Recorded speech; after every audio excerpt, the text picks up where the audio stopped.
The primary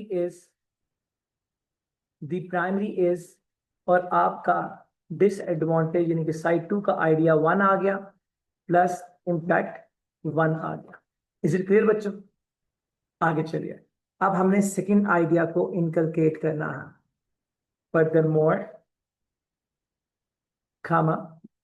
furthermore मजीद ये कि idea number 2 plus impact number 2, और हमने यहां पर आइडिया 1 के बाद अगर एग्जांपल है हमारे पास सच एज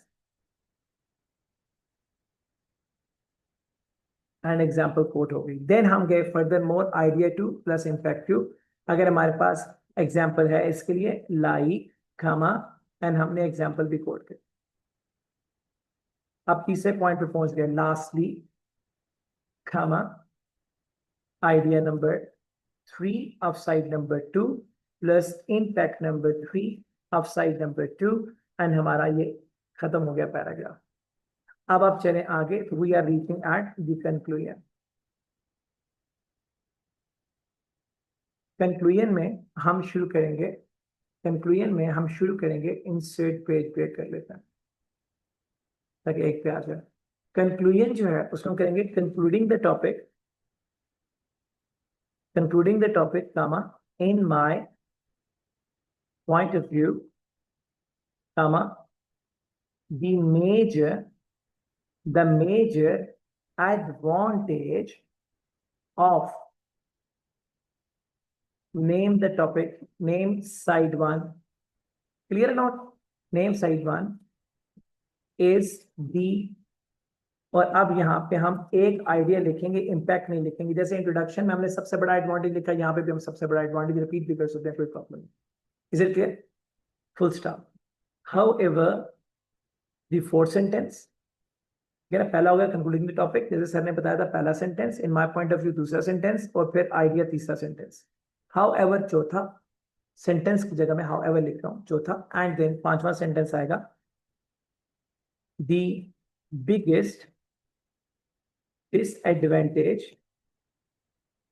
इज। अब दोबारा साइड का नाम लिखने की जरूरत नहीं है बिकॉज एक ही पैराग्राफ है, तो एक पैराग्राफ में 2 दफा साइड का नाम लिखना लुक्स वेरी बैड।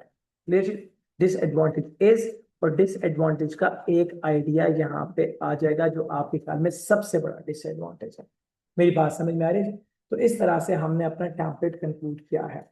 अब जब हम अपने टेम्पलेट के वर्ड्स को काउंट करते हैं, why I have made the template, मैंने टेम्पलेट क्यों बनाया? Because I wanted to reduce the risk of all 4 marking criterias, पांचों के पांचों मार्किंग क्राइटेरियाज, तो ग्रामर का हो, हाई वोकैबुलरी का हो, हाई फॉर्म का हो, हाई कंटेंट का ही क्यों ना हो, आई वांटेड के पांचों के पांचों जो आपके मार्किंग क्राइटेरियाज हैं, number 1 grammar, number 2 vocabulary, number 3 is your is formal structure, number 4 was your content, और नंबर 5 भी तो हम कल डिस्कस कर रहे थे, it was number 1 grammar and number 5 is spelling ना, तो नंबर 5 स्पेलिंग है। तो पांचों के रिस्क को मैं रिड्यूस कर रहा हूं कैसे?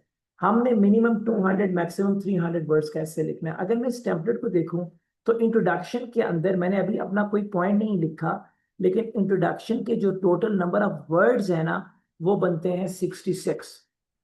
65 अगर मैं मार्क कर दूं तो इसका मतलब ये है कि मैंने अपने पॉइंट जब डालूंगा तो ये ऑटोमेटिकली कहाँ चला जाएगा?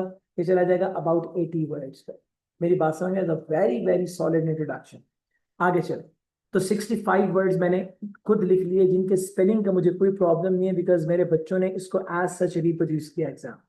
आगे चलिए, पैराग्राफ नंबर 2 जो एक्सप्लेनेशन की साइड 1 है उसमें अगर मैं देखता हूं तो how many words are there? There are about 45 words, 45 से करीब वर्ड्स हैं। मार्केट 40 बिकॉज मैंने यहाँ पे इम्पैक्ट और इम्पैक्ट 1, इम्पैक्ट 2, इम्पैक्ट 3 और आइडिया 1, आइडिया 2, आइडिया 3 भी लिखा हुआ है, तो इसलिए मैंने इसको 40 कंसिडर किया। पैराग्राफ नंबर 3 इसको अगर मैं देखूं तो these are 37 words, we make it 35।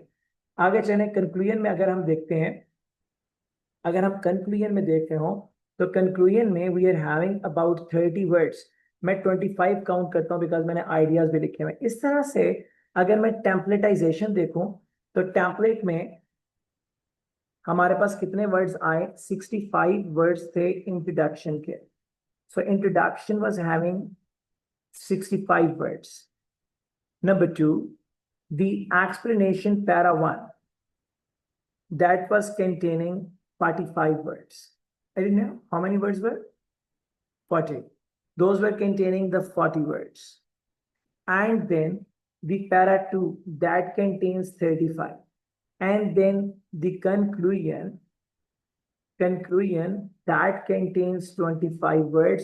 और इस तरह से हमारा जो टोटल एसे है, इस एसे में 105, 140 and 165 वर्ड जो है वो टेम्पलेट.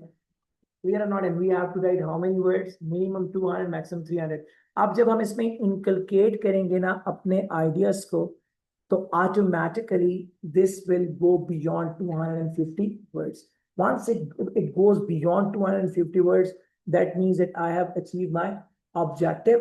मैं 250 260 पे जाके अपना ऐसे conclude कर दूंगा. Is it clear? So it is what how we need to design the template.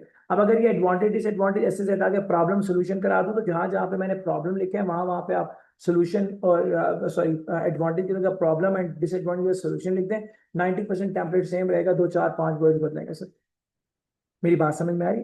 तो it is what the right way of handling the essay in PTE exam. अब जब हम इसको करेंगे सॉल्व करेंगे, तो हम इसके अंदर अपना एसे का टॉपिक